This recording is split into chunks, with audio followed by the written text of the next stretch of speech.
Hi guys, நம்ம தொடர்ந்து பார்த்துட்டு இருக்கிற ஹிஸ்டாரிக்கல் ஃபேண்டசி டிராமா லிஸ்ட்ல இப்போ புதுசா பேட்டில் த்ரூ ஹெவன் அப்படிங்கிற ஒரு சீரிஸும் ஜாயின் பண்ண போகுது. இந்த சீரிஸோட ஃபர்ஸ்ட் எபிசோட்ல என்ன நடந்துச்சு அப்படிங்கறத பார்க்கிறதுக்கு முன்னாடி நம்ம சேனலை சப்ஸ்கிரைப் பண்ணாதவங்க சப்ஸ்கிரைப் பண்ணிக்கோங்க. அப்படியே மறக்காம பக்கத்துல உள்ள பெல் ஐக்கானையும் கிளிக் பண்ணிக்கோங்க. ஃபர்ஸ்ட் எடுத்த உடனே ஒரு பனி பிரதேசத்தை நோக்கி நிறைய பேர் சண்டை போட போயிட்டு இருக்கிற மாதிரி காட்டுறாங்க. அப்படியே பேக்ரவுண்ட் வாய்ஸ்ல கதை ஓடிட்டு இருக்கு. 1000 வருஷத்துக்கு முன்னாடி எங்க 5 கிளானும் ஒன்னா சேர்ந்து நார்த்ல இருக்கிற சோல் பேலஸை எதிர்த்து சண்டை போட்டோம். அவங்கள அண்டர் கிரவுண்ட்ல அடைச்சு வச்சதுக்கு அப்புறமா மெயின்லேண்டுக்கு அமைதி கிடைச்சிச்சு. ஆனா ராத்திரின்னு ஒண்ணு இருந்தா பகல்னு ஒண்ணு இருக்கும். எப்போ அவங்களுக்கு ஒளி கிடைக்குதோ அப்போ அவங்க வெளிச்சத்துக்கு வந்துருவாங்க அப்படின்னு சொல்லி அவங்களுக்கு அந்த லைட் கிடைக்காத மாதிரி இப்போ வரைக்கும் அந்த 5 கிளானோட வாரிசுகளும் அந்த இடத்த பாதுகாத்துட்டு இருக்காங்க. ஆனா இன்னைக்கு இல்லைனாலும் என்னைக்காவது ஒரு நாள் அவங்க கண்டிப்பா வெளிச்சத்துக்கு வந்தே தீருவாங்க அப்படின்னு சொன்னதோட வூட்டங் சிட்டி அப்படிங்கிற ஒரு இடத்த காட்டுறாங்க. இப்போ நம்ம ஹீரோ இன்ட்ரோ, இவர் பேரு ஜியோயான். நம்ம ஹீரோ பயங்கரமா ட்ரைனிங் எடுத்துட்டு இருக்காரு. எனக்கு 9 வயசா இருக்கும் போது என்னோட பவர்ஸை பார்த்து டூக்யூ மாஸ்டர் ஆர்ட்ஸோட யங் மாஸ்டரா என்ன தேர்ந்தெடுத்தாங்க. அடுத்த கொஞ்ச நாளையே டார்க்னஸ் வந்துச்சு. அதை தடுக்கிறதுக்காக என் அம்மாவோட சேர்த்து 5 கிளானும் நார்த் நோக்கி கிளம்புனாங்க. அதுக்கப்புறம் என்னாச்சுன்னு யாருக்குமே தெரியல. திரும்ப வரும்போது அவங்களுக்கு பயங்கரமா காயம் பட்டிருந்துச்சு அப்படின்னு அவர் சொல்ல அப்படியே பிளாஷ்பேக் வருது. நம்ம ஹீரோவோட அம்மா படுத்த படுக்கையா இருக்கக்கூடிய ஒரு நிலைமையில சின்ன பையனா இருந்த நம்ம ஜியோயன் கையில ஒரு மோதிரத்தை கொடுத்து இது நீ எப்பயுமே கழட்ட கூடாது அப்படின்னு சொல்ல கண்டிப்பாமா, ஆனா நீங்களும் இனிமே எப்பயுமே என்ன விட்டு போக கூடாது அப்படின்னு அவர் சொல்றாரு. ஆனா அடுத்த நாளே சபையில நிக்க வச்சு நம்ம ஹீரோவோட அம்மா கிட்ட நார்த்ல இருந்து அவங்க எடுத்துட்டு வந்த அந்த ட்ரெஸரியை பத்தி விசாரிக்கிறாங்க. நான் உங்க 5 கிளானுக்கும் துரோகம் பண்ணிட்டேன் அப்படின்னு சொல்லும் போது அந்த ட்ரெஸரி மட்டும் எப்படி என்கிட்ட இருக்கும், உங்களுக்கு வேணும்னா நீங்களே போய் சோல் பேலஸ் கிட்ட அதை கேளுங்க அப்படின்னு அவங்க சொல்ல, இல்ல உன்கிட்ட தான் அந்த ட்ரெஸரி இருக்கு, அது திரும்ப கொடுத்துரு அப்படின்னு சொல்லி அவங்க எல்லாரும் சேர்ந்து அவங்களை ரொம்பவே ஃபோர்ஸ் பண்றாங்க. நம்ம ஹீரோவோட அம்மா நான் நார்த்ல இருந்து நியூஸ் கொண்டு வந்திருக்கேன் அப்படின்னு சொல்லிட்டு அப்படியே அவங்க ஹெட் கிட்ட போய் டார்க்னஸ் சீக்கிரமாவே வரப்போகுது அப்படின்னு சொல்லிட்டு அப்படியே சூசைட் பண்ணிட்டு இறந்து போயிடுறாங்க.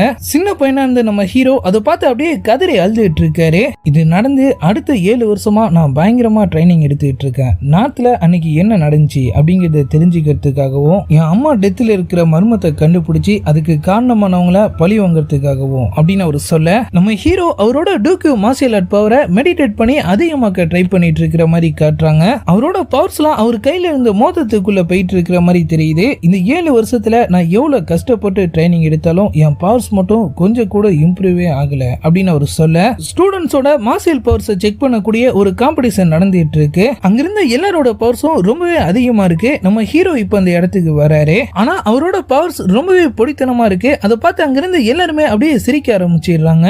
கூட்டத்துல இருந்த ஜியா ஜூனர் அப்படிங்கிற ஒரு பொண்ணுக்கு மட்டும் அவரோட நிலைமையை பார்த்து ரொம்பவே கஷ்டமா இருக்கு. அடுத்து அவங்களோட ரவுண்டா அவங்களோட பவர்ஸும் நம்ம ஹீரோவோட பவர்ஸை விட ரொம்பவே அதிகமா தான் இருக்கு. அந்த ரவுண்டை முடிச்சிட்டு அவங்க அப்படியே நேரா வந்து அவர் கையை பிடிச்சி, சீனியர் இன்னைக்கு இல்லைனாலும் என்னைக்காவது ஒரு நாள் நீங்க கண்டிப்பா ஒரு பெரிய ஃபைட்டரா வருவீங்க அப்படின்னு சொல்ல, சீனியரா நீ என்னை விட இப்ப பவர்ஃபுல், நான் அந்த போஸ்டிங்க எப்பவோ இழந்துட்டேன் அப்படின்னு அவர் சொல்றாரு. ஜியா ஜூனர் இல்ல உங்களால முடியும், மனசு விட்டுறாதீங்க அப்படின்னு சொல்லி அவர் அப்படியே உள்ள கூட்டு போக நம்ம ஹீரோ வழக்கம் போல பயங்கரமா ட்ரைனிங் எடுக்க ஆரம்பிச்சிடுறாரு. அந்த பொண்ணும் அவர் பக்கத்திலே இருந்து அவரை ரொம்பவே கவனிச்சுக்கிறாங்க. எந்த ஊரா இருந்தாலும் சரி இந்த மாதிரி வீக்கான பசங்களை கலாய்க்கிறதுக்குனே ஒரு கூட்டம் இருக்கும். அந்த மாதிரி அங்கிருந்த ஒரு கூட்டம் நேரா நம்ம ஹீரோ கிட்ட வந்து, நீ எவ்வளவு ட்ரைனிங் எடுத்தாலும் உன்னால முடியாது தம்பி, எதுக்காக தேவையில்லாம டைம் வேஸ்ட் பண்ணிட்டு இருக்க அப்படின்னு சொல்லி அவர் அப்படியே கலாய்க்க ஆரம்பிக்க நம்ம ஜியா ஜூனர் அவருக்கு சப்போர்ட் பண்றாங்க. வாய் வார்த்தை கை தகராறு ஆயிடுது. அங்கிருந்த ஒரு பையன் நேரா நம்ம யான் கிட்ட வந்து, பொண்ணு பின்னாடி ஒளிஞ்சிட்டு உன் வீரத்தை காட்டிட்டு இருக்கியே, உனக்கு வெக்கமா இல்லையா அப்படின்னு சொல்லி கேட்க அவர் அப்படியே அவன் வாயிலே ஒண்ணு வைக்க வராரு. ஆனா அவன் அசால்ட்டா அவரை தடுத்துடுறான். உன் பவர்ஸ் எல்லாம் ரொம்ப பச்சை புள்ளத்தனமா இருக்கு, இருந்தும் நீ எதுக்காக இதை ட்ரை பண்ணிட்டு இருக்க அப்படின்னு சொல்லி அவன் கேட்க நம்ம ஹீரோ ஓவரா பேசின அவன் வாயை உடைச்சிட்டு அவனுங்க அலர்ட் ஆகிறதுக்குள்ள தெரிச்சு அடிச்சுட்டு அந்த இடத்த விட்டு அப்படியே தப்பிச்சு ஓடிடுறாரு.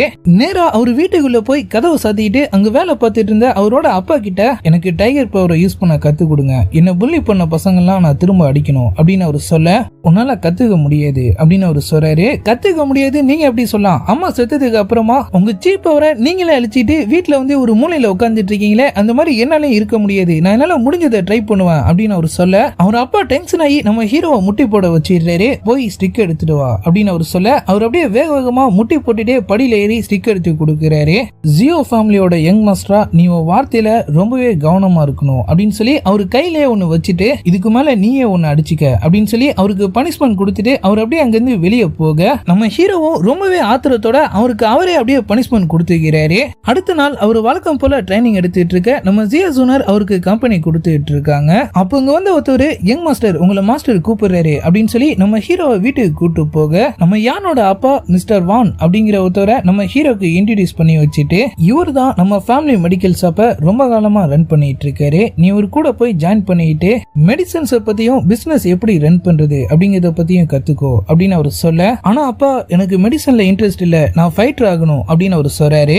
வான் மாஸ்டர் என்னால உங்களுக்குள்ள எதுக்கு, போய் உட்காருங்க வாங்க, நான் உங்ககிட்ட பேசிக்கிறேன், போய் உட்காருங்க அப்படின்னு சொல்லி அவர் அனுப்பி வச்சுட்டு நீ இந்த டீயை கொடுத்து அவர் உன்னோட மாஸ்டரா ஏத்துக்க அப்படின்னு அவர் சொல்ல, ஜியோயான் இல்லப்பா இன்னும் கொஞ்ச நாள்ல ஃபைட்டர் ஸ்கூலுக்கான என்ட்ரன்ஸ் எக்ஸாம் வந்துடும், நான் அதை வர அட்டன் பண்ணும், இப்ப போய் எப்படி மெடிக்கல் ஷாப்புக்கு போறது அப்படின்னு சொல்லி அவர் கேட்கிறாரு. போன வாட்டி அந்த எக்ஸாம்ல உன்னோட ரேங்க் என்ன, உன்னால கண்டிப்பா அந்த ஸ்கூல்ல ஜாயின் பண்ண முடியாது, நான் சொல்றதை கேளு, இப்ப இருக்கிற உன்னோட பவர்ஸ் வச்சுக்கிட்டு நீ பேட்டில் ஜாயின் பண்ணாலும் நீ கண்டிப்பா செத்துருவ, ஒழுங்கா மெடிக்கல் ஷாப்ல போய் ஜாயின் பண்ணு அப்படின்னு அவர் சொல்ல, நம்ம ஹீரோ என்னால முடியல நான் ஒத்துக்கிறேன், ஆனா நான் திரும்பவும் ட்ரைனிங் எடுப்பேன், இப்ப என்னால முடியலன்னா அடுத்த 10 வருஷத்துக்கு நான் ட்ரைனிங் எடுப்பேன், அப்பயும் என்னால முடியலன்னா அடுத்த 20 வருஷத்துக்கு நான் ட்ரைனிங் எடுப்பேன், ஆனா ஃபைட்டர் ஆகிற என்னோட லட்சியத்துல இருந்து மட்டும் ஒரு காலமும் பின்வாங்க மாட்டேன் அப்படின்னு அவர் சொல்ல, அவர் அப்பா இப்ப வாங்க மாஸ்டரா ஏத்துக்க போறியா இல்லையா அப்படின்னு சொல்லி கேட்கிறாரு. நம்ம ஹீரோ ரொம்ப கோவத்தோட முடியாது அப்படின்னு சொல்ல, அப்ப நானே இதை பண்றேன் அப்படின்னு சொல்லிட்டு அவரே அவரு பையனுக்காக வாங்க முன்னாடி மண்டிட்டு தயவு செஞ்சு இந்த டீயை ஏத்துக்கிட்டு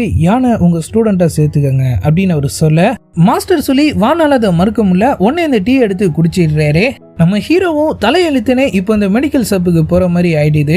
அங்க வேலை பார்க்கிற ஒரு பையன் அந்த இடத்தெல்லாம் அவருக்கு சுத்தி காமிச்சிட்டு முதல் நாளுங்கிறதுனால மூலிகையை கட் பண்ற வேலையை அவருக்கு கொடுக்க அவரும் வேலையை ஆரம்பிச்சிடுறாரு. நிறைய இதை ஒரே நேரத்துல கட் பண்ணாத, கொஞ்சம் கொஞ்சமா கட் பண்ணு, சின்ன சின்னதா கட் பண்ணு அப்படின்னு அவன் வர அவரு ரொம்பவே டார்ச்சர் பண்ணிட்டு இருக்கான். ஆமா நீ சண்டைலாம் போடுவேன்னு நான் கேள்விப்பட்டேனே, எனக்கு கூட சில மூவ்ஸ்லாம் தெரியும் அப்படின்னு சொல்லிட்டு அவன் அப்படியே ஒரு முன்னாடி சீன் போட்டுட்டு இருக்க, நம்ம ஜியோயான் எதையுமே கண்டுக்காம பயங்கர காண்டோட அப்படியே மூலிகையை கட் பண்ணிட்டு இருக்காரு.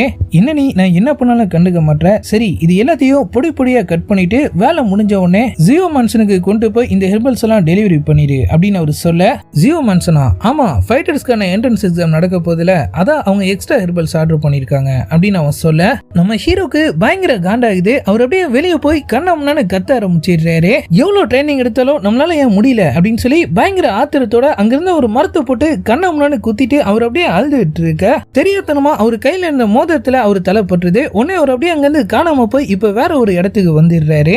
இது பாக்குறதுக்கு ஏதோ சொர்க்கம் மாதிரி இருக்கு, இது என்ன இடம் அப்படின்னு சொல்லி அவர் அப்படியே சுத்தி பார்த்துட்டு இருக்க, அவரு பின்னாடியே அப்படியே அவரை ஃபாலோ பண்ணிட்டு அப்படியே ஒரு கை வந்து அவரை தொட்டுட்டு டக்குன்னு அங்கிருந்து காணாம போயிடுது. ஜியோயான் அப்படியே பின்னாடி திரும்பிட்டு முன்னாடி பாக்குறாரு. பார்த்தா மண்டையில ஒரு பெரிய கொண்டை வச்சுட்டு இமோட்டல் மாதிரி ஒருத்தன் அப்படியே ஒரு முன்னாடி நின்னுட்டு இருக்கான். அவர் அப்படியே பயந்து போய் கீழே விழுந்துடுறாரு. அவன் அப்படியே ஒரு க்ளோஸ் அப்ல வந்து பார்க்க நம்ம ஹீரோ அவங்க கிட்ட இருந்து தப்பிக்கிறதா நினைச்சு அங்கிருந்து ஒரு ஹோல்குள்ள அப்படியே குச்சிடுறாரு. உள்ள ஏதோ கலர் கலரா லைட்லாம் எரிஞ்சிட்டு இருக்கு. அவர் அப்படியே கீழே உழுக போக அந்த வெள்ள முடிக்காரு அப்படியே வந்து அவர் அப்படியே கேட்ச் பிடிச்சிடுறாரு. நீ யாரு, நீ எப்படி இதெல்லாம் பண்ற, நல்லா பாரு, நான் தான் உன் ஓல்டு மாஸ்டர் அப்படின்னு அவர் சொல்ல, ஓல்டு மாஸ்டரா, ஓல்டு மாஸ்டர் 7 வருஷத்துக்கு முன்னாடியே செத்துட்டாரு, நீ அப்ப அவரோட ஆவியா, அவர் அப்படியே அவரை பிடிச்சி தலைகளை தொங்க விட்டுறாரு. என்ன பார்த்தா பேய் மாதிரி தெரியுதா, மரியாதையா கிராண்ட் மாஸ்டர்னு கூப்பிடு, சரி சரி கூப்பிடுறேன் கிராண்ட் மாஸ்டர் கிராண்ட் மாஸ்டர் அப்படின்னு அவர் சொல்ல, அவர் திரும்பியும் அவர் அப்படியே இறக்கி விட்டுறாரு. பிளாஷ்பேக்ஸ் ஃபாலோ பண்ணிக்க, 7 வருஷத்துக்கு முன்னாடி நானே என்ன இந்த இடத்துக்குள்ள வச்சு லாக் பண்ணிட்டேன், வெளி உலகத்தை பொறுத்த வரைக்கும் நான் செத்துட்டேன், ஆனா நான் இன்னமும் இந்த இடத்துல உயிரோட தான் இருக்கேன் அப்படின்னு அவர் சொல்ல, இந்த இடம் இந்த இடம்ங்கிறீங்களே, ஆமா இது எந்த இடம் அப்படின்னு சொல்லி அவர் கேட்க, உன் கையில இருக்கிற மோதிரம் அப்படின்னு அவர் சொல்றாரு. நம்ம ஹீரோவால அது நம்பவே முடியல.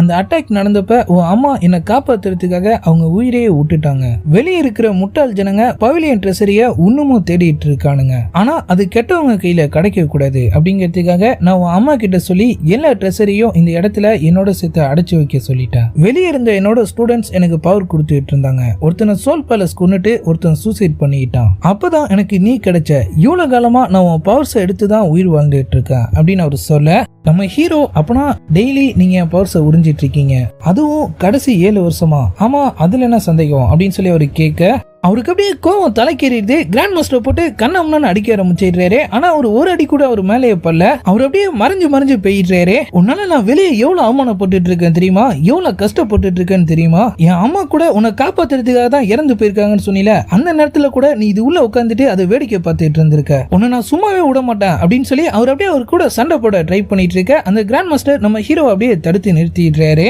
அவர் அப்படியே மறைய வச்சு அவர் இடத்துக்கு கூட்டு வந்துட்டு இப்ப என்ன பண்ணலான்னு சொல்ற அப்படின்னு சொல்லி கேட்க, ஒன்னு உடனே வெளியே வாங்க, நம்ம போய் என் அம்மா சாவுக்கு காரணமானவங்கள பழி வாங்கலாம். அதனால முடியாது அப்படின்னு கிராண்ட் மாஸ்டர் சொல்ல, அன்னைக்கு அவங்க சாகும் போது உள்ள உட்காந்துட்டு வேடிக்கை பார்த்துட்டு இருந்திருக்கீங்க, இவ்வளவு காலமா என் பவர்ஸ் எல்லாம் உறிஞ்சு குடிச்சிருந்திருக்கீங்க, ஆனா எனக்காக இந்த ஹெல்ப் கூட உங்களால பண்ண முடியாதா அப்படின்னு சொல்லி அவரு கேட்க, அந்த டைத்துல நான் காயப்பட்டிருந்தேன், வெளியே வந்திருந்தாலும் என்னால எதுவுமே பண்ணிருக்க முடியாது, சரிப்போ நான் ரெஸ்ட் எடுக்க வேண்டிய டைம் வந்துருச்சு அப்படின்னு சொல்லி அவர் அப்படியே அவர் அங்கிருந்து வெளியே அனுப்பி வைக்க, ஜியோயான் பயங்கர காண்டோட அப்படியே ஒரு மோதிரத்தை பார்க்கிறாரு.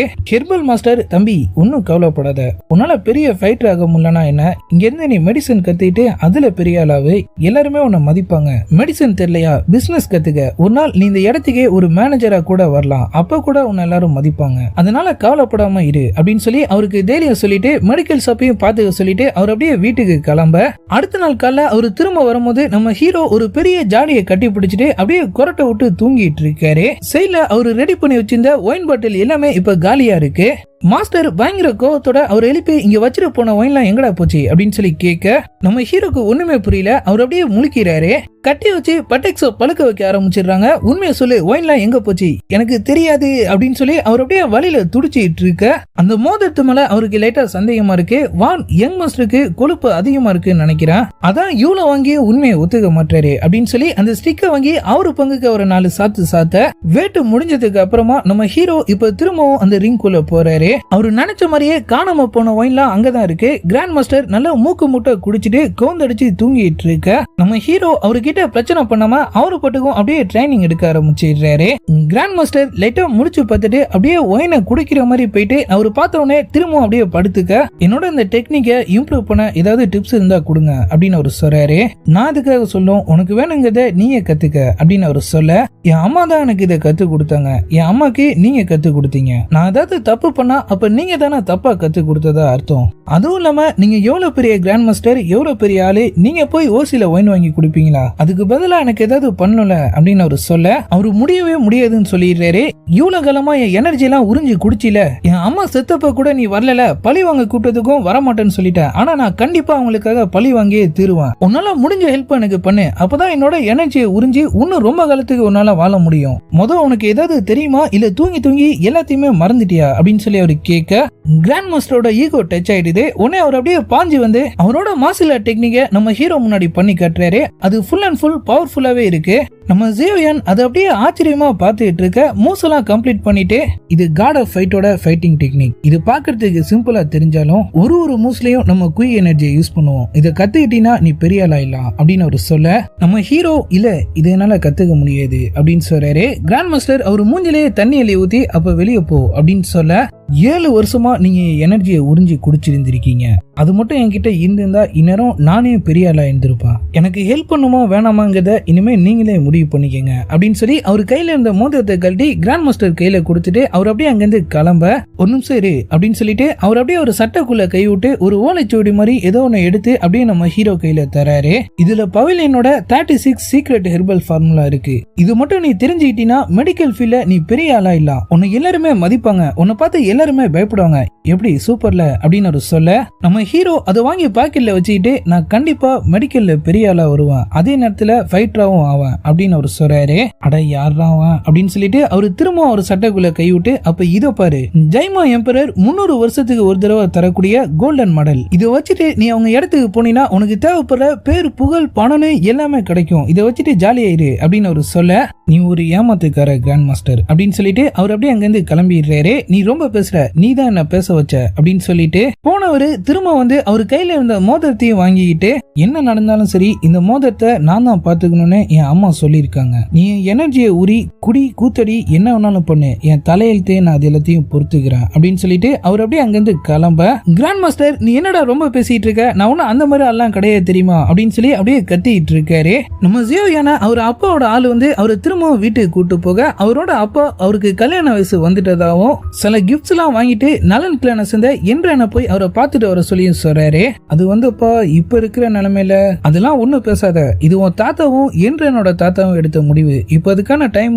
வந்துட்டு கிளம்பு கிளம்பு அப்படின்னு அவர் சொல்ல, இப்போ நலன் கிரனை காட்டுறாங்க. அங்கிருந்து என்றன் அவங்க தாத்தாவை பார்க்க வர அவரு ரொம்பவே சோகமா இருக்காரு. என்னாச்சு தாத்தா, ஏன் சோகமா இருக்கீங்க? இந்த லெட்டரை பாரு. ஜியோ ஃபேமிலி உன்னை கல்யாணம் பண்ணி கேக்குறாங்க. மாட்டன் கூட சொல்ல முடியாத நிலைமையில இப்ப நம்ம மாட்டிட்டு இருக்கோம் அப்படின்னு அவர் சொல்ல, ஜியோ கிளான்ல கல்யாணத்துக்கான ஏற்பெல்லாம் தடபடலாம் நடந்துட்டு இருக்கிற மாதிரி காட்டுறாங்க. நம்ம ஹீரோவோட ஜூனியரான ஜியா ஜூனியர், உனக்கு கல்யாணம் ஆக போது இருந்தும் நீ இன்னும் சோகமாவே இருக்க அப்படின்னு சொல்லி கேட்க, நான் சோகமா இருக்கேன்னு யார் சொன்னா, எனக்கு இதெல்லாம் கனவு மாதிரி இருக்கு அப்படின்னு சொல்றாரு. இப்போ உங்க கிளானுக்கு கூங்கிற ஒரு மெடிக்கல் எல்லர் வராரு. வந்தவரு நேரா நம்ம ஹீரோவோட அப்பாவை போய் பார்த்து ரொம்ப ரொம்ப ரேரான ஒரு மெடிசன் அவர்கிட்ட கொடுத்து, சில பேரோட கட்டாயத்தால நீங்க உங்களோட குய் எனர்ஜியை அழிச்சுக்கிட்டீங்களா, இதை சாப்பிடுறது மூலியமா உங்களுக்கு திரும்பவும் உங்க எனர்ஜி கிடைச்சிரும். அதுலயும் 70% 80% குய் எனர்ஜி உங்களுக்கு கிடைச்சி நீங்க திரும்பவும் பழைய மாதிரி ஆயிடுவீங்க நான் நம்புறேன் அப்படின்னு அவரு சொல்ல, இவ்வளோ எக்ஸ்பென்சிவான ஒரு கிஃப்டா, இது எதுக்காக நான் தெரிஞ்சுக்கலாமா அப்படின்னு சொல்லி அவரு கேட்கிறாரு. அப்படியே எபிசோட் 1 முடியுது. இந்த புது சீரிஸோட ஸ்டார்டிங் எப்படி இருந்துச்சு, நீங்க இந்த சீரிஸை பத்தி என்ன நினைக்கிறீங்க அப்படிங்கறதெல்லாம் கமெண்ட்ல சொல்லுங்க. இதுக்கப்புறம் என்ன நடந்துச்சு அப்படிங்கறதெல்லாம் நம்ம அடுத்த வீடியோ பார்த்து தெரிஞ்சுக்கலாம். அது வரைக்கும் குட் பை.